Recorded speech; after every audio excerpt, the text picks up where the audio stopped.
O programa Saber Direito desta semana é com o professor Arthur Guerra. O curso é sobre direito eleitoral. Tem dúvida sobre o assunto? Então mande um e-mail para nós, saberdireito@stf.jus.br. E você também pode estudar pela internet, é só acessar o www.tvjustiça.jus.br. Olá, estamos de volta então para continuar falando um pouco mais sobre os direitos políticos e direitos eleitorais no Brasil. A nossa Constituição estabelecendo a forma de participação popular, a maneira de um indivíduo consciente participar da vida do seu Estado, definindo e decidindo os rumos desse Estado, são estabelecidos aqui por esses direitos políticos considerados prerrogativas do cidadão dentro de um Estado democrático de direito. Meu nome é Arthur Guerra, professor de Direito Constitucional, de Direito Eleitoral e advogado especialista nas duas áreas. Hoje vamos falar um pouco mais sobre o aspecto dos direitos políticos, mas agora voltado a um aspecto mais corporativo, mas a um aspecto quando os grupos se mobilizam para tentar levar as suas ideologias até o poder. Tivemos a oportunidade de analisar, dentre os princípios da democracia brasileira, aqueles que estabelecem uma forma de participação popular, sempre levando em consideração as diferenças existentes dentro da sociedade.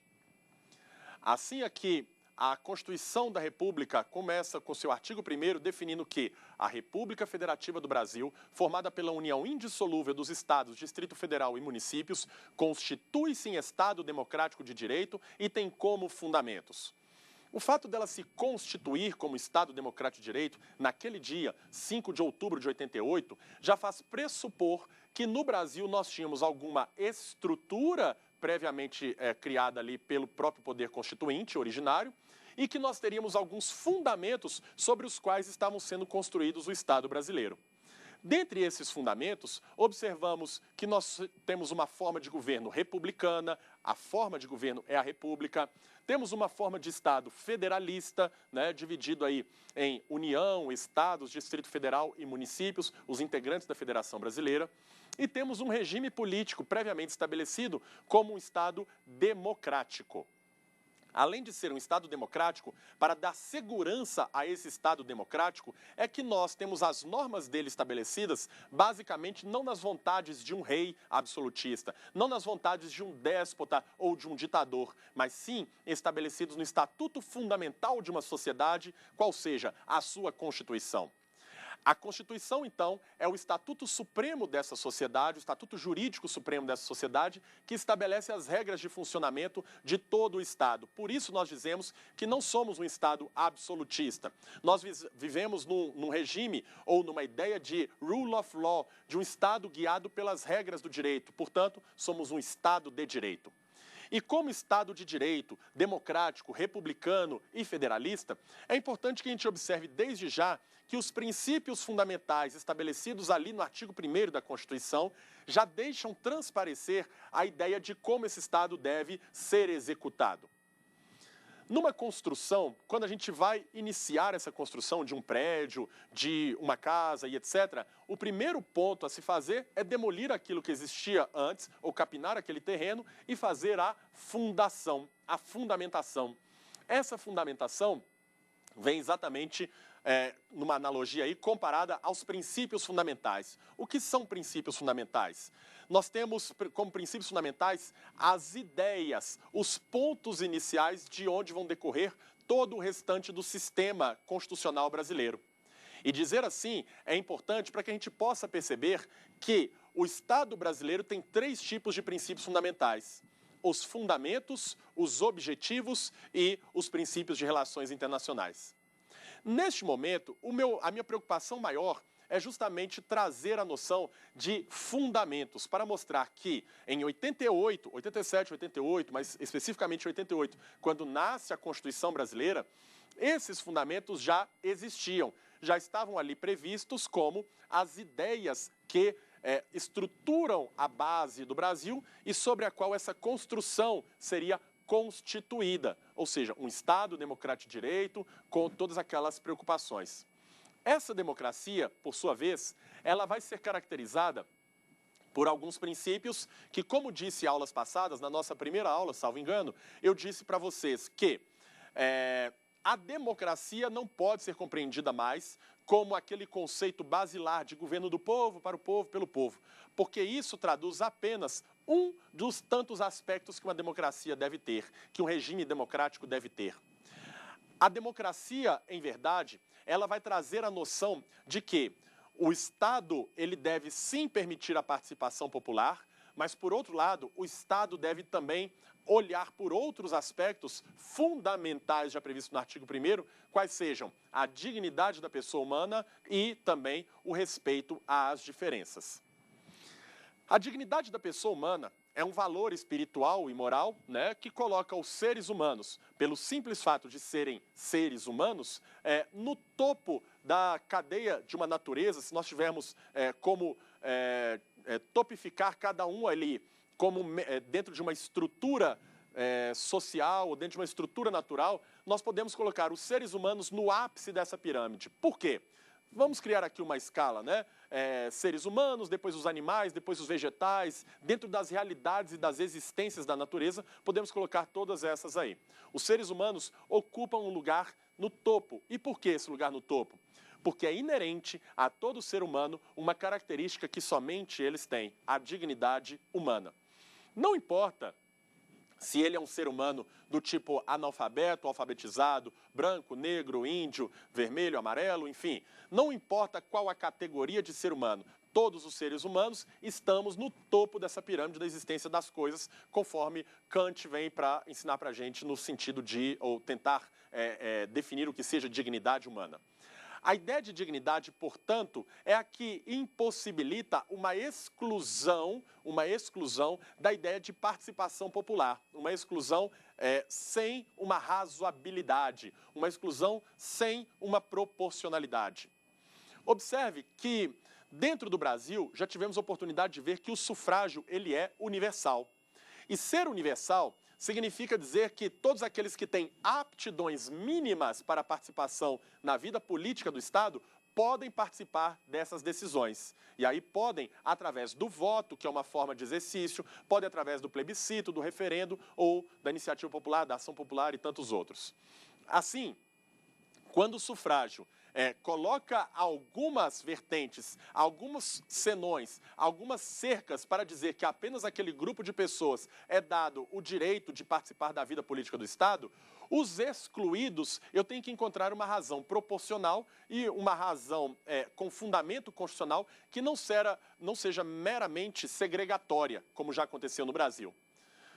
No passado do Brasil, já convivemos com constituições que impediam as mulheres de votar, com constituições que impossibilitavam que as mulheres tivessem uma participação política dentro do nosso Estado. E qual a razão primordial para isso? Veja, aqui eu digo assim porque o pensamento naquele momento era o seguinte: olha, o coroné é o responsável pela plantação, é o responsável por ganhar rendas, é o responsável pelo dinheiro da casa, e é esse coroné, eventualmente, que paga o imposto de renda e dá dinheiro para o Estado sobreviver. E a mulher naquele papel social? O papel social da mulher naquele momento é muito interessante. Ela devia apenas engraxar a bota do coroné, né, passar o seu terno, arrumar o seu chapéu e etc. Naquele momento, obviamente, numa sociedade arcaica, a mulher sequer se preocupava com a vida política do Estado, porque isso não era coisa de mulher culturalmente colocado, né? Ou se preocupasse, ela não teria o espaço suficiente necessário para conseguir se manifestar, eventualmente, às vezes, até contra a vontade do seu marido, naquela sociedade machista. A Constituição e as leis traziam esse reflexo e impossibilitavam essa participação da mulher dentro da própria vida política do Estado. Entretanto, com o evoluir da sociedade, a mulher sai dali do tanque e da máquina de lavar, do tanque e do forno a lenha, para passar para assumir, muitas vezes, o papel de provedora dos lares. Observe que se a justificativa naquela época era porque a mulher não pagava imposto de renda, logo não é ela quem paga o salário do presidente ou dos políticos, essa justificativa deixa de existir. E eu não acredito que nenhuma mulher aceitaria mais isso como um argumento plausível, constitucional e razoável para impedir a exclusão delas dos pleitos eleitorais. Já vamos imaginar uma situação diferente, uma situação quanto ao incapaz, ao absolutamente incapaz. um sujeito que não tem condições de definir os próprios rumos de sua vida. Ou vamos pegar até, porque esse daí pode ter os direitos políticos perdidos, ou melhor, suspensos, vamos pegar a situação de uma criança. Uma criança, ela pode eventualmente ser comprada com facilidade, ser ludibriada com facilidade pela própria atuação daquele determinado candidato, né? Se ela ganhar um pirulito, se ela ganhar um balão, se ela ganhar alguma benesse, ela pode acabar sendo encantada por outros motivos que não a plataforma político-eleitoral desse sujeito e efetivamente acabar dando a sua simpatia e o seu voto para aquele candidato. Por isso, encontra-se alguma razão e uma proporcionalidade em não deixar que crianças participem dentro desse conceito de sufrágio universal no Brasil. Ele continua sendo universal, muito embora existam excluídos como crianças, como aqueles condenados, etc, etc. Pois bem, os direitos políticos, então, vão se enquadrar dentro dessa noção de possibilitar também que a pessoa participe da vida política do Estado, que ela não seja segregada e ainda uma ideia de que, por mais diferente que o sujeito seja dentro da sociedade, ele tem a possibilidade de ser ouvido.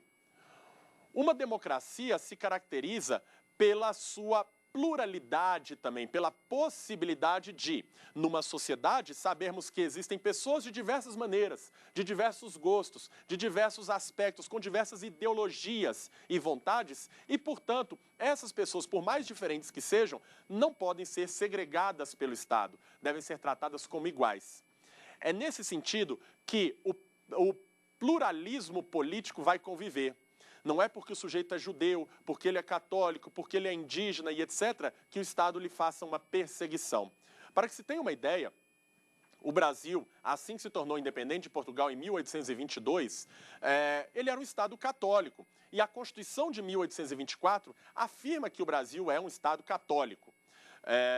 Entretanto, mesmo sendo um Estado católico, a ideia de pluralismo político existe lá de tal maneira que, mesmo sendo um Estado católico, não havia perseguições a quem fosse evangélico, a quem fosse espírita e etc.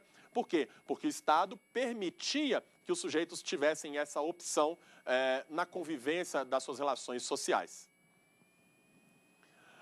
Nesse ponto, então, é importante a gente destacar a ideia de pluralismo político. O pluralismo político é uma ideia que leva à noção de que, por mais diferente que o sujeito seja, ele deve ter o seu ponto de vista respeitado pelo Estado e não será perseguido por isso. Mais do que isso, o pluralismo político não significa necessariamente o respeito às minorias, que é outra coisa. Imaginemos, só para título de exemplo, quem é mais discriminado socialmente na política, o homem ou a mulher? Até bem pouco tempo nós tínhamos isso, né? Até a ascensão de uma presidente da República, nós tínhamos esse preconceito de se entender ainda, infelizmente, que política não seria coisa para mulheres, né? Vejam, as mulheres são maioria e os homens são minoria, né? Quem é maioria no Brasil? Os pobres ou os ricos? Fazendo uma distinção aí apenas dicotômica. Pobres ou ricos? Os ricos são minorias. Se fosse respeito às minorias, a proteção seria dada apenas aos ricos. E não é essa a ideia de pluralismo político. O pluralismo político vai além. Ele tem uma noção, ele tem uma compreensão de que o sujeito, por mais diferente que ele seja, ainda que ele seja pouco ou que ele seja em grande quantidade, que ele deve ser respeitado. Imaginemos, por exemplo, um clube de futebol com uma grande torcida, né? Muitas vezes, esse sujeito que vai chegar ali pedindo um emprego e etc., ele pode acabar sendo preconceituado porque ele pediu um emprego e se manifestou ali especificamente com relação a um time ou um concurso público e etc. Nada disso pode atrapalhar a sua vida pessoal e a sua vida política nesse sentido. Pois bem, o pluralismo político, então, ele vai viabilizar que as pessoas na sociedade se organizem, que elas tentem entre si formar associações, que elas tentem formar sindicatos, formem grupos de pressão e também formem, por que não, partidos políticos. As igrejas, partidos, associações comunitárias, associações de bairro, etc., têm uma liberdade de constituição no Brasil. Nós podemos criar associações no Estado brasileiro, né, seguindo a determinados critérios, etc., mas nunca haverá uma interferência do Estado no funcionamento ou até na constituição, na criação e na constituição desses institutos pluripessoais ou plurissubjetivos de análise da vontade política predominante em determinada categoria social. Observe ainda que nós podemos ter grupos de pressão, grupos de interesse e partidos políticos que são situações diferentes. E aproveito até para chamar uma pergunta feita por um telespectador. Olá, professor. Meu nome é Ana Luísa Monteiro e a minha dúvida é: o que são grupos de interesse? Muito bem, Ana Luísa. Os grupos de interesse, eles são situações diferentes, como disse para vocês, dos grupos de pressão e partidos políticos. Grupos de interesse são conjuntos de pessoas que, com determinada ideologia, com determinadas ideias, vontades, anseios, resolvem se mobilizar de uma maneira informal, de uma maneira que não precisa necessariamente passar por uma constituição de um contrato social, de um estatuto ou coisa assim. Os grupos de interesse são movimentos sociais que se organizam a fim de alcançar determinado objetivo dentro do Estado. Suponhamos, quando o cidadão exerce o direito de reunião em espaço público, né, ele está ali reunido em torno de um grupo de interesse. Aquilo ali pode ser em torno da greve de professores por melhores condições de salário, pode ser em torno do movimento que busca um pedaço de terra, pode ser em torno de ruralistas, pode ser em torno de diversos interesses. Mas o ponto interessante aqui do grupo de interesse, por definição, é que ele efetivamente não precisa ter uma constituição regular, uma formalização perante órgãos, perante cartórios e etc. Os grupos de interesse unem as pessoas entre si muito mais pelas ideias do que por um vínculo formal com tal ou qual entidade. Já os grupos de pressão são uma situação um pouco diferente. Por quê? Porque nos grupos de pressão, nós vamos perceber ali efetivamente que os sujeitos também não precisam ter um vínculo formal, eles não precisam ter necessariamente um estatuto ou um contrato entre si formalizado, registrado, e eles têm um objetivo muito específico, que é pleitear perante o legislativo e perante o executivo por determinadas categorias. Nos Estados Unidos, por exemplo, essa ideia de grupos de pressão, ela é regulamentada por lei, são os lobbies. Os lobbies nada mais são do que conjuntos de pessoas que, atuando em torno de um determinado setor, por exemplo, a indústria das armas, a indústria do cigarro, ou em torno do movimento dos direitos do consumidor e etc., né? Em torno de movimentos ambientalistas, esses grupos se reúnem, colocam algum representante para, perante o legislativo, pleitear projetos de lei, iniciativas que protejam o seu objeto específico, fazendo que aquilo no Brasil nós chamamos de lobby, ou perante o legislativo ou perante o executivo. É interessante que nos Estados Unidos, dentro das próprias casas legislativas, existe uma sala para os lobistas. Enquanto aqui no Brasil, o termo não é nem muito bem visto. Quando a gente fala de lobista, sempre se entende algum tipo de subterfúgio, algum tipo de maracutaia, algum tipo de corrupção, de ato de corrupção. Nem sempre é assim. Necessariamente, simplesmente a profissão não é regulamentada e muitos se aproveitam disso daí para buscar alguma coisa ilícita em torno dos nossos representantes. Mas vejam que o grupo de pressão dos lobistas pode atuar ou como algumas instituições ambientalistas que fazem um movimento, que fazem algum tipo de manifesto, algum tipo de comoção popular, através até, às vezes, de abaixo-assinados, ou através de uma pessoa que venha até o parlamento, que venha debater com o parlamentar e buscar aquele determinado objetivo. Não podemos nos esquecer ainda dos partidos políticos. Esses sim. Os partidos políticos são associações de pessoas, ou melhor, agremiações de sujeitos que visam uma finalidade específica, qual seja, reunir pessoas em torno de uma determinada ideologia, agrupar essas pessoas em torno de debates, em torno de ideias, em torno do futuro do determinado Estado, no caso do Brasil, formalizar isso tudo através de um documento, que é o próprio Estatuto do Partido, e formalizar não apenas através do documento, mas com seu registro perante o competente órgão para tanto. Os partidos políticos, portanto, se diferenciam dos grupos de interesse e dos grupos de pressão, porque, de um lado, estão essas duas entidades aqui, né, esses dois movimentos, que não precisam ser formalizados, mas podem ser formalizados, e, de outro, os partidos políticos que necessariamente precisam estar formalizados no Brasil. Os partidos políticos no Brasil, portanto, têm a sua criação livre. Isso decorre do próprio artigo 5º da Constituição, que já estabelece que é livre a criação de associações, mas o artigo 17 do texto constitucional vai fazer de uma maneira mais específica ainda, dando a ideia de liberdade de associação para fins político-eleitorais. Liberdade de associação para que os sujeitos possam juntar as suas ideias, as suas ideologias e tentar levá-las ao poder. É assim que o artigo 17 começa falando que é livre a criação de partidos políticos. Isso é a liberdade objetiva, a liberdade desse objeto chamado partido político, para que as pessoas dentro desse Estado se identifiquem com aqueles partidos então existentes e possam efetivamente trazer a noção que melhor se adeque à sua vontade. Se eu tenho interesses mais socialistas, eu vou para um partido. Se eu tenho interesses mais trabalhistas, eu vou para outro. Se o meu objetivo é a social-democracia, liberal e etc., eu vou me encaminhando para um ou outro partido. É interessante, então, percebermos que a democracia ela vai ser estabelecida inicialmente por essa conceituação de partido político numa ideia mais ampla, na ideia de que o partido político ele tem a liberdade de receber os sujeitos que têm uma liberdade subjetiva de escolher o seu melhor caminho e, ao mesmo tempo, de os partidos políticos poderem ser criados conforme as ideologias então existentes no Estado brasileiro. Aqui, então, é importante a gente observar já desde logo o artigo 17 no seu conteúdo completo. Por quê?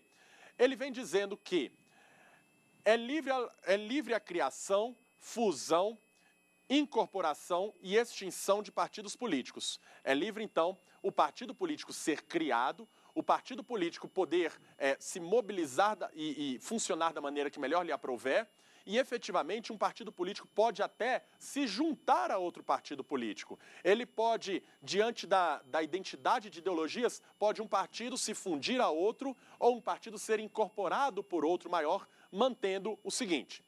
Suponhamos um partido A e um partido B.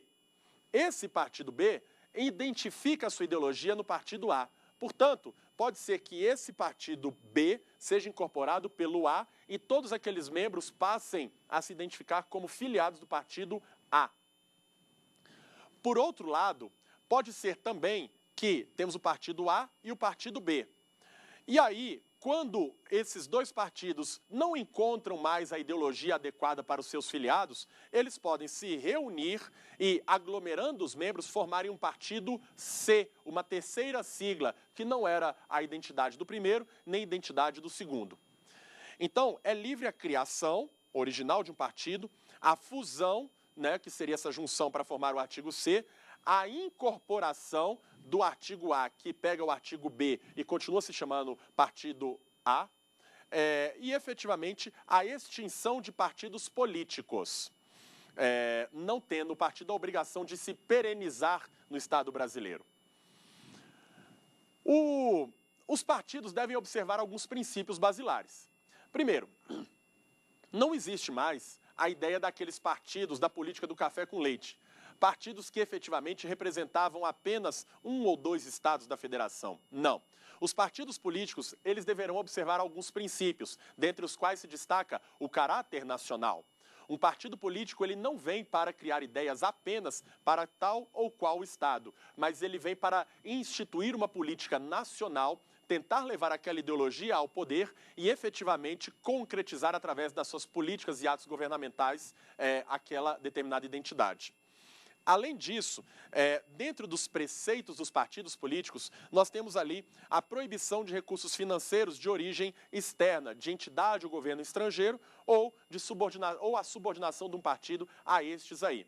Qualquer tipo de recurso estrangeiro, qualquer tipo de recurso vindo de governos estrangeiros ou de entidades estrangeiras, é vedado não só pela Constituição como um preceito, mas pela própria legislação eleitoral, que, nas suas previsões de formulação de prestação de contas dos partidos políticos, impede o recebimento de recursos dessa natureza e a aplicação desses recursos, sendo que o candidato que eventualmente faça uso de um recurso advindo dessa natureza, ele pode ter até mesmo o seu mandato perdido em sede de prestação de contas eleitorais, conforme a Lei 9.504 e as resoluções do Tribunal Superior Eleitoral. Além disso, os partidos políticos devem prestar as suas contas à Justiça Eleitoral, como disse a vocês. Daqui a pouquinho, a gente vai ver que os partidos políticos são entidades privadas. Mas, independente disso, o seu funcionamento, que não deve sofrer intervenções do poder público, esse funcionamento, ele deve sim, no que tange ao gerenciamento de contas, não só do partido, mas também dos candidatos por aquele partido, à Justiça Eleitoral devem ser apresentados os movimentos bancários, os movimentos de caixa, doações, aplicações de recursos, recebimentos de recursos, tudo isso com a finalidade de se saber se aquele partido realmente representa uma determinada ideologia ou se ele tem por trás um interesse maior. E é daí que decorre, inclusive, a ideia de impossibilidade do partido político ser subordinado a governos ou entidades estrangeiros.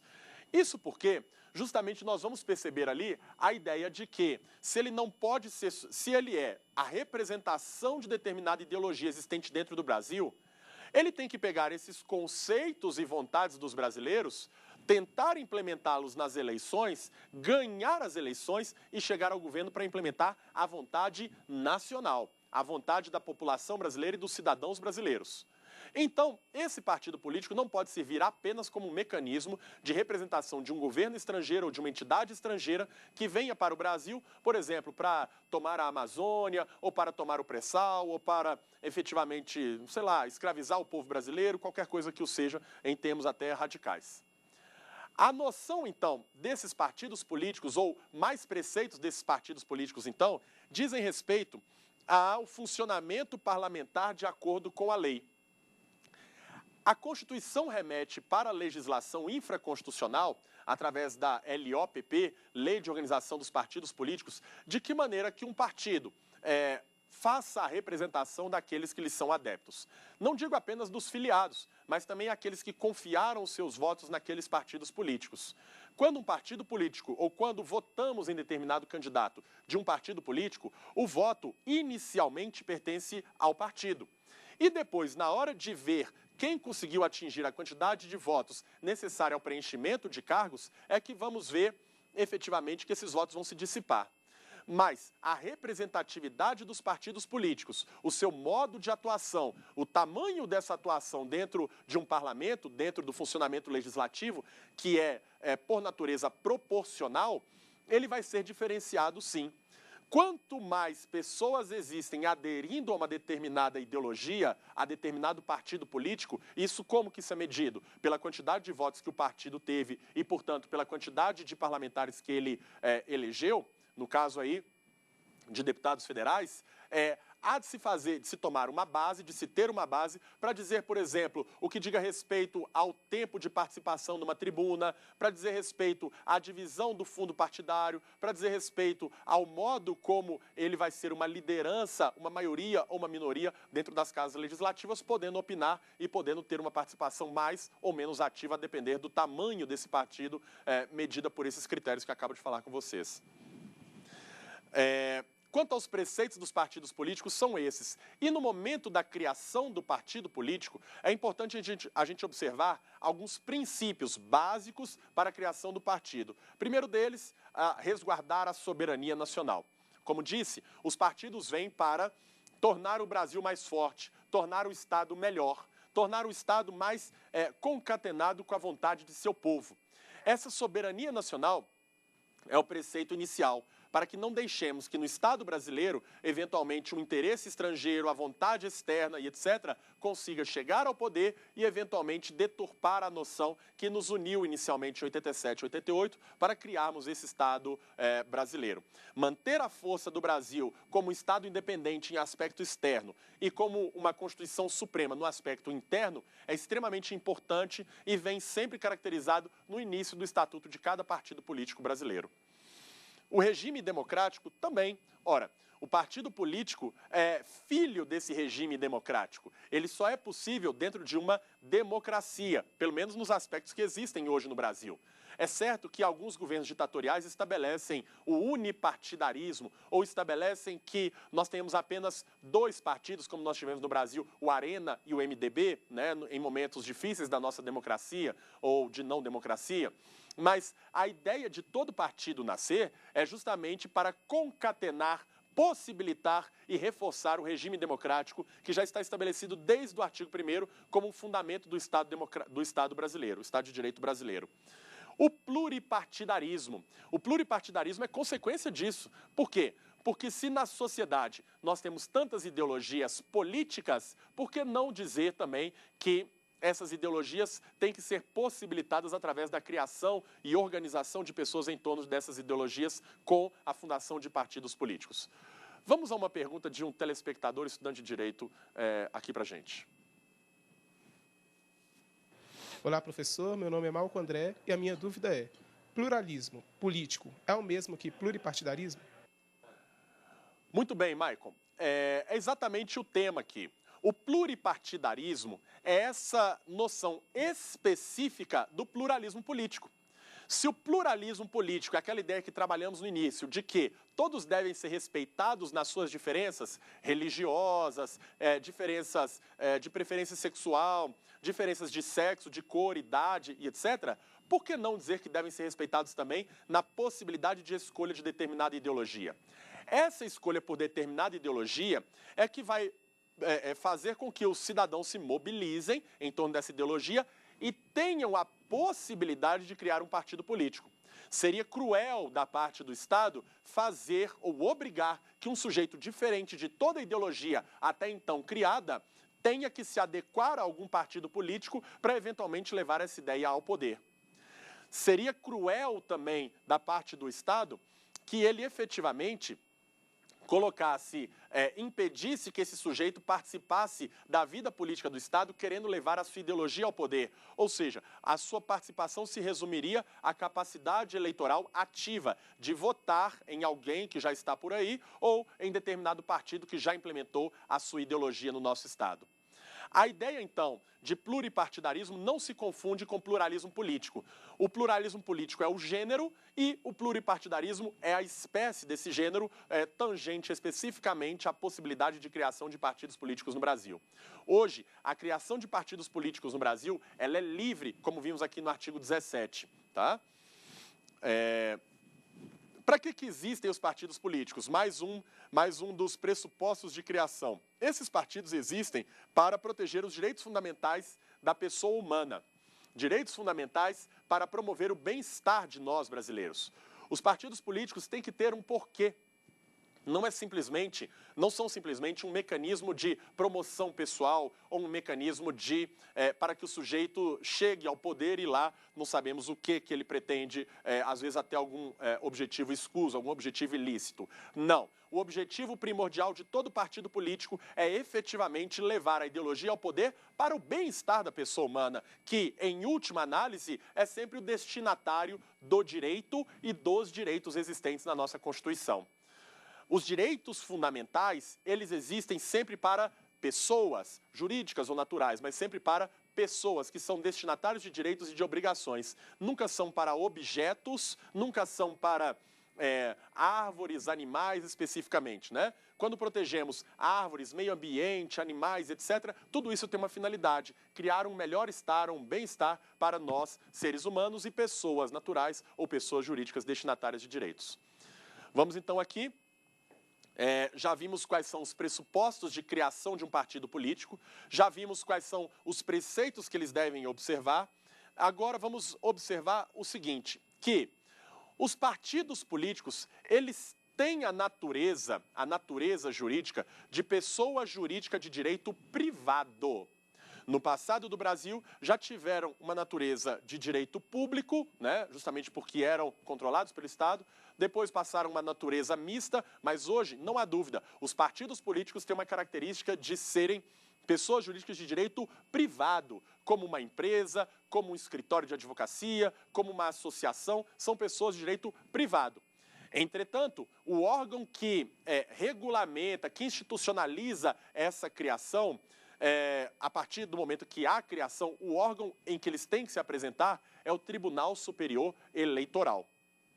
Observe, então, que um partido político adquire a sua personalidade jurídica na forma da lei civil, registrando seus estatutos num cartório, né, de registro de pessoas de pessoas jurídicas, e depois disso eles devem apresentar, depois de adquirir a sua personalidade jurídica na forma da lei civil, registrar os seus estatutos no Tribunal Superior Eleitoral, que é o gerenciador último desses partidos políticos, que é aquele que, efetivamente, em se tratando de partidos com a noção de caráter nacional, é o órgão judiciário específico para essa fiscalização. Não há uma intervenção nos partidos políticos, mas há um reconhecimento e uma legitimação desses partidos políticos que só podem atuar depois de terem o seu registro no Tribunal Superior Eleitoral. Os partidos políticos, quando criam seus estatutos, na forma do artigo 17, parágrafo 1º, temos a previsão de que é assegurada aos partidos políticos autonomia para definir sua estrutura interna, organização e funcionamento, devendo seus estatutos estabelecer normas de fidelidade e disciplina partidária.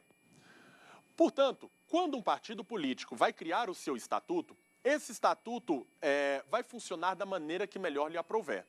Observados os preceitos e os princípios que nós já falamos aqui, caráter nacional, impossibilidade de receber recursos estrangeiros, né? Observado a sua defesa da soberania, direitos da pessoa humana, direitos fundamentais da pessoa humana, o partido político cria o seu estatuto da maneira que acha que é mais viável à sua administração e ao seu funcionamento. Esse partido político, quando é criado e estabelece esse estatuto jurídico, ele já vai estabelecer ali as normas de funcionamento dos filiados junto ao partido político, incluindo as ideias de fidelidade partidária. Qual é a ideologia que deu origem a esse partido político? É X. Nós devemos lutar por isso, nós devemos querer aquilo, nós vamos pleitear aquele outro e assim vai. E quando esse partido político estabelece essas diretrizes dentro do seu estatuto, todo aquele que vai a ele se filiar já tem previamente estabelecidos quais são as normas que vai ter que seguir, o que a gente chama de fidelidade partidária. A fidelidade partidária vai ser concretizada, portanto, a partir do momento em que o sujeito obedece às regras estabelecidas no estatuto deste determinado partido. Aquelas regras ali estabelecidas são de cumprimento obrigatório a todo aquele que deseje se manter em determinado partido. Observe que ninguém é obrigado a se associar ou manter associado no Brasil. Esse dispositivo encontra reflexo aqui também. Ninguém é obrigado a se filiar ou a se manter filiado a determinado partido político. Entretanto, nós encontramos uma situação um pouco difícil na medida em que o sujeito é parlamentar por um partido. Sendo parlamentar por esse partido, ou mandatário por esse partido, chefe do executivo eleito por esse partido, de repente o partido resolve mudar a sua ideologia. Pode acontecer. Nós pleiteávamos tal objetivo para o Estado brasileiro. E aí entendem os membros desse partido que esse objetivo foi alcançado. Quando entendem isso, significa dizer que a ideologia pode ser alterada no estatuto do partido político e, por conseguinte, eu posso me sentir desconfortável se me mantiver filiado àquele determinado partido político. Então, se as normas de fidelidade partidária já estão previstas dentro do estatuto do partido, é importante que o sujeito que é mandatário continue se adequando a essas normas para que ele continue ali dentro daquele entrosamento com a ideologia no passado estabelecida. Mas ele não é obrigado a permanecer num partido político caso ele mude radicalmente a sua ideologia. Isso já foi decidido. No Brasil, não havia um regramento específico a respeito da fidelidade partidária, de quando havia a perda do mandato em virtude de infidelidade partidária, e por isso mesmo essa controvérsia acabou tendo que ser decidida pelo Poder Judiciário. E o Judiciário chegou a algumas conclusões que possibilitam que o sujeito, que hoje é filiado a determinado partido, possa dele sair sem necessariamente perder o seu mandato. O primeiro critério seria exatamente a nítida alteração do posicionamento ideológico desse partido. Se um partido muda radicalmente a sua posição para aquilo que ele era, para agora um novo estatuto, emendado esse estatuto, e alguns entendem até que, pelo comportamento do partido, ele mudou a sua ideologia inicial, aquele que não se sente confortável pode, avaliadas algumas situações, sair do partido e se filiar a um outro partido. Por outro lado, outra situação que possibilita a saída do partido sem a perda do seu mandato é aquela em que o partido é fundido por outro, ou fundido a outro ou incorporado a esse novo partido. Nessa situação também, o sujeito não é obrigado a se adequar a essa nova alteração. Ele tratou de uma maneira, se a maneira é nova, ele não está obrigado a ficar por ali. Uma grave perseguição pessoal, uma grave discriminação pessoal do sujeito dentro de determinado partido, se comprovada, se efetivamente demonstrada, pode levar também à saída do partido sem maiores consequências para o sujeito dentro dessa alteração de seu posicionamento. E isso não é motivo para efetivamente ele perder o seu mandato, seu cargo público eletivo. E por fim, mais uma situação é a criação de um novo partido. A criação de um novo partido pode levar à identidade ideológica maior desse sujeito que já ocupa um determinado cargo, para que ele possa se transferir para esse novo partido, que não existia antes, claro, se sujeitando às normas desse novo estatuto e dessas novas normas de fidelidade partidária. Os partidos políticos, portanto, no Brasil, desempenham um papel relevantíssimo na medida em que, na sua composição parlamentar ou na sua atuação como partidos políticos ou como grupos de pressão ou grupos de interesse, levam aos governos, aos parlamentos, aquela ideologia pleiteada e planejada no quando de sua fundação. Esses partidos políticos, então, encontram na nossa Constituição um dispositivo que vem para falar que eles trabalham com ideologia. Jamais vão implementar a sua ideologia à base da força. E por isso mesmo, uma das vedações aos partidos políticos, além de não poderem receber recursos estrangeiros, é a vedação da utilização dos partidos políticos pelas organizações paramilitares. Então, o parágrafo 4º do artigo 17 determina que é vedada a utilização pelos partidos políticos de uma organização paramilitar, o que seria a contradição total na existência de um partido político. Partido político significa, ou traduz a ideia de que aquela parte ideológica da sociedade se relacionando com o poder está protegida para tentar levar essa ideologia até os fundamentos do poder e até a sua execução. Usar da vis, usar da violência nítida ou inerente a uma organização paramilitar para tentar convencer as pessoas a aderirem ao partido político se filiando ou até mesmo a seguirem aquela ideologia votando num determinado candidato sob ameaça, significa desnaturar a própria ideia de regime democrático e de um Estado democrático de direito. Os partidos políticos, por fim, têm direitos de receber recursos do fundo partidário e um acesso gratuito ao rádio e à televisão na forma da lei. Esses recursos do fundo partidário são importantes. Por quê?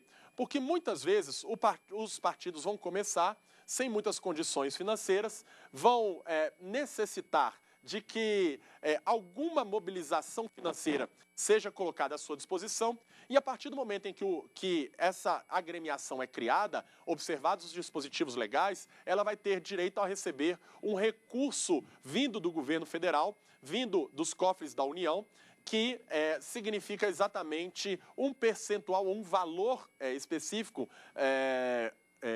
relacionado ao número de eleitores que nós temos. Quanto mais eleitores, mais verba é destinada para os partidos políticos poderem demonstrar a sua ideologia. Além disso, os meios de comunicação que são concedidos como televisões e rádios, eles têm que abrir um espaço para que aquela ideologia do partido político seja colocada à apreciação da população. É por isso que nós temos ali o horário de propaganda eleitoral, né? Alguns chamam de horário gratuito de propaganda eleitoral. Esse horário gratuito de propaganda eleitoral, na realidade, possibilita que o partido político, conforme a sua bancada na Câmara Federal, possa apresentar as suas ideias, possa demonstrar a sua ideologia e efetivamente consigam convencer o eleitorado de que tal ou qual caminho é o melhor para eles. Vamos chamar mais uma perguntinha aqui de um outro estudante de Direito. Olá, professor. Meu nome é Thaís Maciel e a minha dúvida é: o que é uma coligação? Boa pergunta, Thaís. A coligação, na realidade, é uma junção de partidos políticos que não se confunde com a sua fusão ou incorporação. A coligação é uma junção temporária com um objetivo muito específico, que é participar da eleição daquele momento em que ocorreu a coligação. Quando um partido político resolve se coligar a outro, é porque para aquelas eleições é mais prático, vai ser mais viável para aqueles partidos tentarem levar, e porque eles estão se identificando naquele momento, vai ser mais viável tentar levar os eleitores a se convencerem pelas suas ideologias. Aquela coligação é uma oportunidade que os partidos têm de tentar chegar ao eleitor, conseguir mais votos para determinada eleição e aí, conforme os critérios do sistema proporcional, elegerem mais ou menos deputados, vereadores ou até conseguirem um apoio maior para os cargos do Poder Executivo. A coligação, ela só vale durante as eleições e durante as eleições, quando dois partidos se coligam, eles afastam temporariamente as suas personalidades jurídicas, como regra. Então, o ajuizamento de ações perante a Justiça Eleitoral, pedindo tempo de propaganda, pedindo bloqueio de propaganda de outros, etc., ele vai ser todo feito agora, não pelo partido X ou pelo partido Y, mas pela coligação Z, que representa efetivamente as vontades daqueles partidos, salvo raras exceções em que o partido pode litigar isoladamente perante a Justiça Eleitoral. Assim, é que as coligações, logo após as eleições, perdem os seus efeitos, e as ações que elas já tinham proposto, já tinham eventualmente ajuizado, continuam valendo, sem necessidade de efetivamente se trocar o polo ativo nessas questões político-eleitorais. Pois bem, os partidos políticos, então, na nossa democracia, como vimos, desempenham um papel relevantíssimo, não só de agremiação de interesses políticos, mas também um papel de levar a ideologia determinada ao poder. E quando chegam ao poder, haveria uma vinculação entre aquilo que foi prometido à população e, efetivamente, aquilo que está sendo cumprido pelo partido ou pelos seus representantes? Pois bem, no Brasil, nós não temos um instituto norte-americano do recall, que seria o rechamamento. Esse rechamamento do eleitorado é para que ele possa aprovar ou reprovar determinado mandatário que, no seu entendimento, não está desempenhando bem o seu papel, seja por questões de suspeita quanto a atos de corrupção, seja no que diga respeito à sua não vinculação à ideologia prometida por aquele determinado partido político. Chegamos, então, ao final do nosso curso, em que tivemos a oportunidade de falar de direitos políticos e de direitos eleitorais previstos na Constituição. Na aula de hoje, analisamos especificamente os direitos políticos e eleitorais de aglomerações de pessoas, os direitos plurissubjetivos voltados mais especificamente aos partidos políticos no Brasil.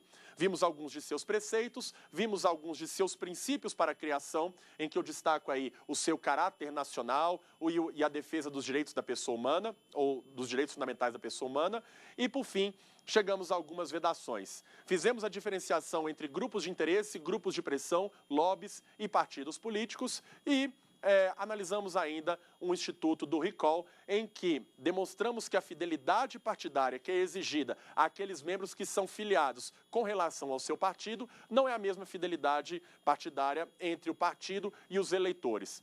De qualquer maneira, ressaltamos aqui a importância do pluripartidarismo no Brasil, pois todo aquele que deseja participar e não se encontra satisfeito com os atuais governantes, deve se organizar, se mobilizar, como é inerente a toda sociedade democrática, e tentar levar essa ideologia até o poder, mas sempre através de um partido político organizado, com um estatuto plenamente cumprido e com observância do nosso Estado democrático de direito, que merece ser cada vez mais concretizado. Um abraço a todos, muito obrigado pela atenção e até o nosso próximo encontro. Tem dúvida sobre o assunto? Então mande um e-mail para nós, saberdireito@stf.jus.br. E você também pode estudar pela internet, é só acessar o www.tvjustiça.jus.br.